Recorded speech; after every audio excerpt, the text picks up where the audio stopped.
Dude, okay, I just celebrated a milestone in my comedy career. I've officially been doing stand-up comedy for more years of my life than I haven't. Yeah.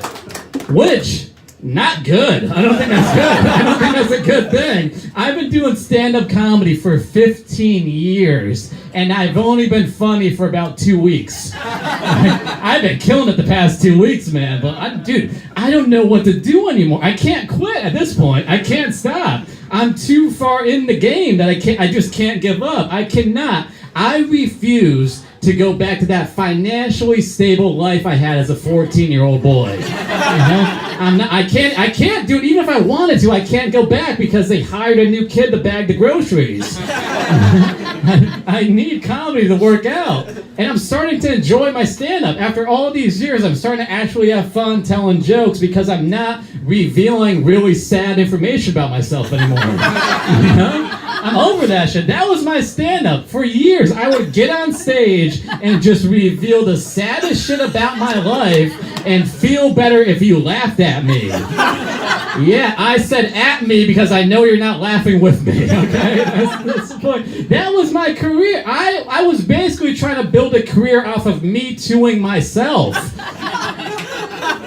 That's not how it works. I would get on stage and be like, you know what these strangers need to know? How I ruined my relationship in 2014. That's what they need to know. That's not comedy, okay? I've been trying to be a better person, trying to be happier, trying to make some shit happen. 2018 was a fucked up year for me. I got paranoid really badly.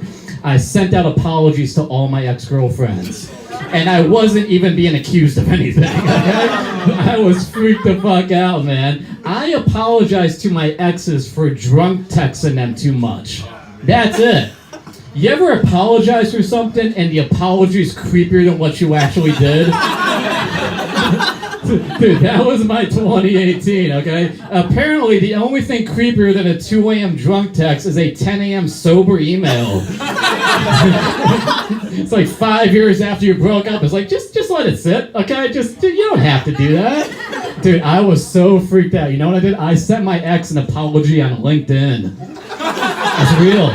That's my anxiety. I sent her an apology on LinkedIn, and even LinkedIn's like, hey man, that's not what we designed this website for. You know? It's like, do you need help finding a job? You have a lot of free time, it seems like, you know? Do you need help? I don't know, dude.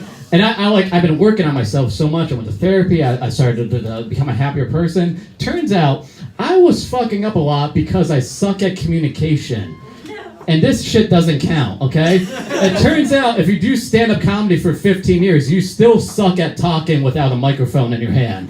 This is the only way I know to communicate, man. I don't know why anyone's afraid of public speaking. You know what I'm afraid of? Talking privately. Okay? That freaks me the fuck out, okay? Some people are like, Mike, how are you a comedian? I'm like, how are you in a relationship? How do you do that? That seems tricky. I don't know how you do it. Why is public speaking such a big fear? This is the easiest form of communication, okay? My boss has never said, you know what, Mike? Great presentation, but do you love me? Yeah, like sweet PowerPoint, but let's put a label on our relationship right now. Let's do it. That shit doesn't happen. I love performing for an audience, okay? You know what creeps me out or it gives me anxiety? Performing for one person. That's tough. This shit is easy. You know what's tough? Fucking. Fucking's hard, okay? Fucking is difficult. Fucking is 10 times more difficult than stand-up comedy. Yeah, oh, for real. I've never been on stage and thought, wow, I hope I can maintain this erection the whole time. That's never happened to me. That's a strictly private speaking matter right there, man. I was doing it, man. I went to therapy to become a happier person or whatever, and it's working. I started doing a lot of new shit just to have something to tell my therapist. That's been good. That's what I would do. I was like, I had therapy on Fridays. I'm like, sometime during the week, I have to do some new shit. I have to do it. Because I don't know if you notice about therapy, but if you show up and you don't have new material, they make you talk about your childhood. And my childhood is way too depressing even for therapy, you know? You ever go to tell your therapist something and you're like, she doesn't deserve to hear that? That's her job, man. That's what she's supposed to do. I had a fucked up childhood. When I was younger, people told me I had an old soul. They looked at me and said, you have an old soul. Probably because it's rude to tell kids they look like they want to die. like, you've never seen a kid with an old soul. That kid has problems he isn't dealing with, but you as an adult can't say that. You can't walk up to a kid and be like, yo, you look fucking miserable. You need to put a smile on your face or leave grandma's birthday party right now. You fucking weirdo. That was me. I was that guy. Not anymore, man. Not anymore. I bought a bed recently, which was great. I bought a bed. I own a piece of furniture. 29 years old, and technically Chase owns the bed. But I'll own that bed in about 15 years. I'll own that fucking thing, man. I will. You know what I fucked up is I didn't measure my apartment before I bought the bed, though, you know? I'm trying to ease into being an adult. I fucked up, because now I don't have a bedroom, I just have a bed. That's it. That's all I have. Like, if you open the door to my room and you lean over, lights out. Okay, you're sleeping no matter what, man. That's it. But I'm trying to treat myself like a friend. That was my therapist's advice to me. Treat yourself like a friend, man. I'm doing it. By the way, I don't go to therapy anymore. I don't. I had to stop, okay? I went to therapy for 7 months. That's it. And I stopped going because my therapist graduated. That's a real thing. If you didn't realize what 15 years of stand-up comedy gets you, it gets you an intern. Yeah. You ever been so broke your therapist is getting credit for your... She's not even getting paid to hear my bullshit. She's getting school credit. And like, I didn't even know she was an intern until one day she walked in and she said, Mike, I'm sorry to say this, but I can't be your therapist anymore. And I said, why? And she said, well, now I'm a real therapist. We need to go our separate ways. But now I got a good story. You know, I got a pretty good story out of it. You guys are all out here drinking, having fun. Whenever I hang out with my buddies, they're always like, Mike, what's the most fucked up you've ever been? What's the most fucked up you've ever been? And I say, well, one time, I was so fucked up, I helped a woman get a doctorate. You can't do that with alcohol. You need mental illness for that shit.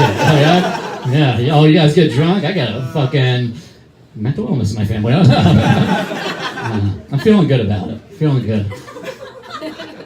Why not? 2019 is the year I become a fan of my comedy. Year 16 is gonna be it. I'm gonna do it. I'm finally liking what I'm talking about up here. I don't know. I live in New York, but I miss Massachusetts so much because my family lives here, and I could be still living with them if I still lived here. You know, just mooch off of them. Mooch off that money, baby. Mooch. I don't know. It's going better. Like my first couple years in New York, I slept on an air mattress. And that was embarrassing, okay? That was really embarrassing. I slept on an air mattress, and I had a rule, and that was just have it inflated.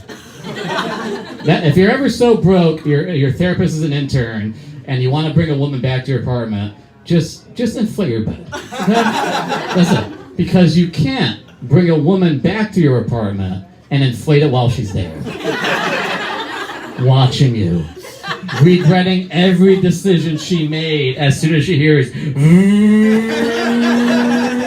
and you're like, fuck it, we're here, let's use some protection, take out those earrings, they look sharp. Hey, enjoy the rest of the show, guys. Thank you so much. Have a good night, everybody.